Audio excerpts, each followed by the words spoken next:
Am I going to jail? And if so, for how long? These are probably the most frequently asked questions that I receive as a criminal defense attorney. The reality is that almost all conduct that has been deemed criminal by the Maryland legislature carries with it the possibility of at least some jail time.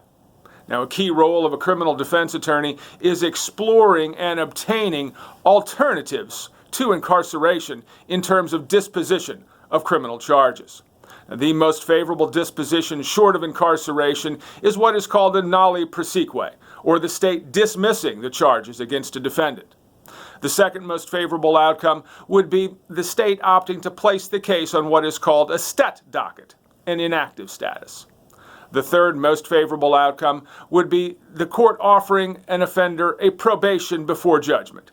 Here the individual is effectively given a second chance. The finding of guilt is withdrawn and the individual is placed on probation. If the probationary period is successfully completed, that individual has the opportunity, after the appropriate waiting period, to have the entire matter expunged from their record. And the final most favorable outcome, short of an imposition of a jail sentence, would be probation after judgment. Here the finding of guilt remains, and typically a probationary period after judgment is coupled with a suspended sentence. But if the individual successfully completes the probationary term, that ends the matter.